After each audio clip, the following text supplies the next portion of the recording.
El diálogo político con organizaciones afines es una de las características de la gestión de la asambleísta por la provincia de Loja, Verónica Arias. Por invitación del movimiento Centro Democrático, liderado por el prefecto del Guayas, Jimmy Jairala, participó el pasado 19 de noviembre en un foro sobre enmiendas constitucionales. En la cita estuvo también el constitucionalista Iván Castro Patiño, así como dirigentes y militantes de esa organización política.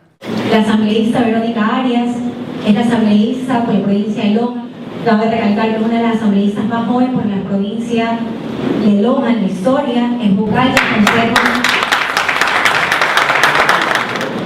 Todas las propuestas que están contenidas en la enmienda constitucional permiten garantizar derechos, permiten potenciar, permiten fortalecer los derechos establecidos actualmente en la Constitución de la República.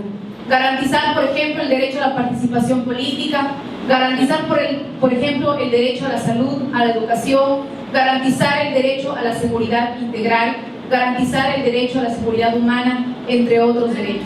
Existe un proyecto nacional, ha habido un cambio importante en las relaciones de poder, ahora existe un rediseño de la política pública en función de las grandes mayorías y también existe una nueva institucionalidad para poder garantizar el derecho de todos los ecuatorianos. Muchísimas gracias.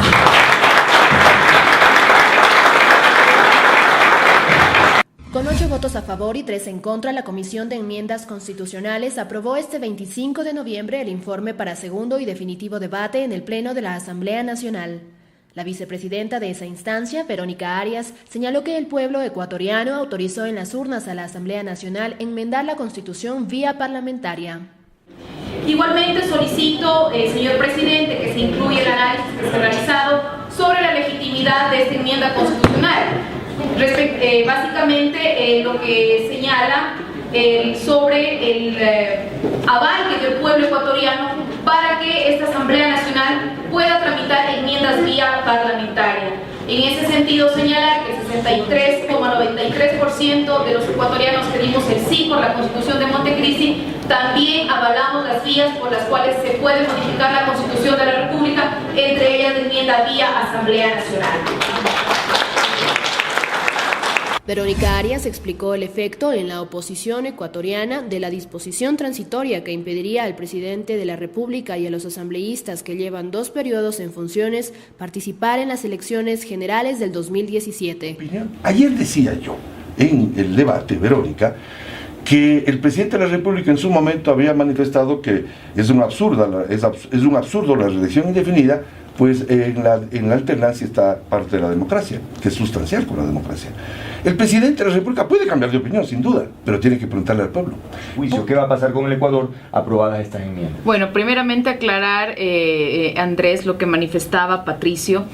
Esta enmienda constitucional se planteó con el objetivo, precisamente el tema de la reelección, se planteó con el objetivo de que tanto ciudadanos o autoridades en ejercicio de un cargo de elección popular que ya estén por 2 periodos puedan postularse, puedan nuevamente candidatizarse, pero no exclusivamente el presidente de la República, sino está dirigido para todos los cargos de elección popular de todos los niveles de gobierno, desde juntas parroquiales hasta presidente de la República. Lucharon sectores de oposición, han luchado todo un año en contra no de toda la propuesta de enmiendas, particularmente de la que trata sobre la reelección. Ahora que se incluye una transitoria, también están en contra. Porque dice que es el principio. Es que la oposición se queda sin discurso y sin acción política, porque no tienen una agenda y no tienen una propuesta en función de país, porque todo un año se pasaron persiguiendo a la Comisión de Enmiendas Constitucionales y no había una propuesta concreta al Ecuador. Entonces, con esa transitoria, la oposición se queda sin discurso y sin acción política. En 2014, cuando el presidente Correa alentó a su organización a que impulse la reelección indefinida, nosotros nos opusimos por concepto. Es más, lo he dicho 1000 veces, nosotros estamos en contra de la reelección indefinida.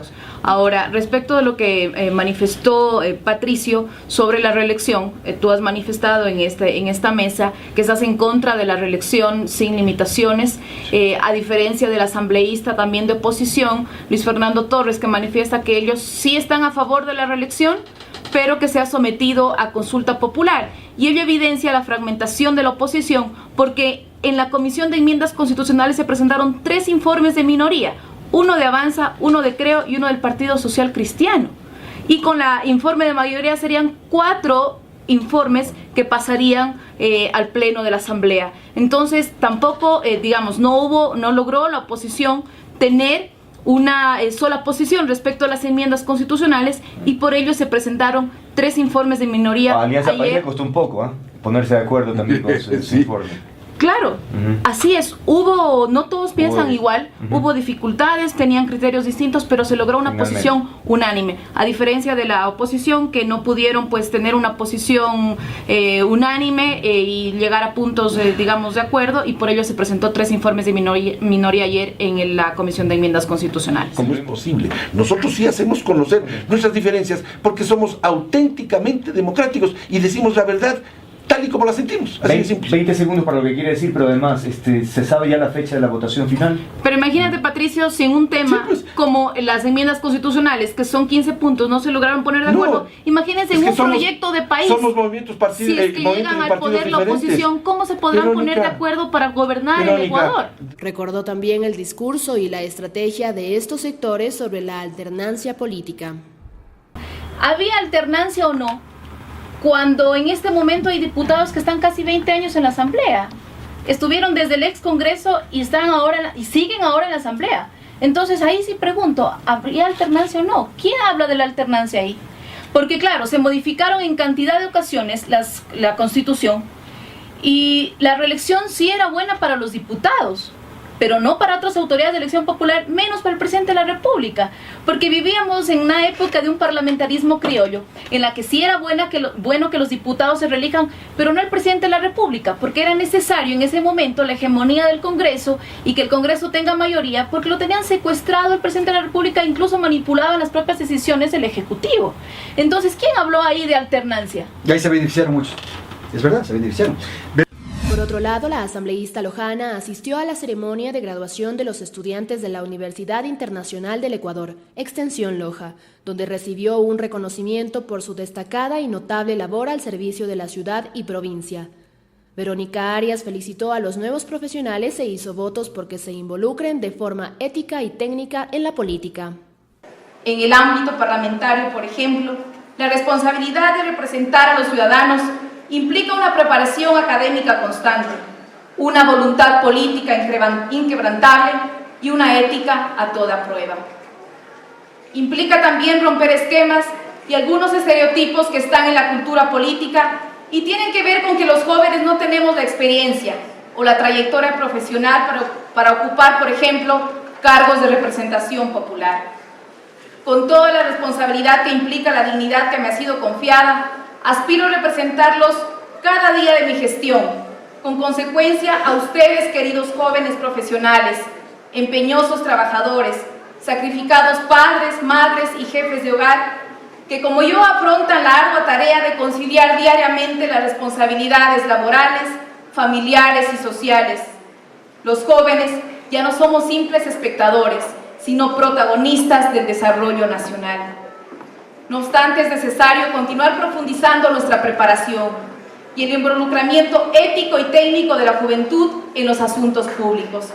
Si nos comprometemos con ello, todos los incentivos institucionales para la participación de los jóvenes corren el riesgo de volverse una quimera.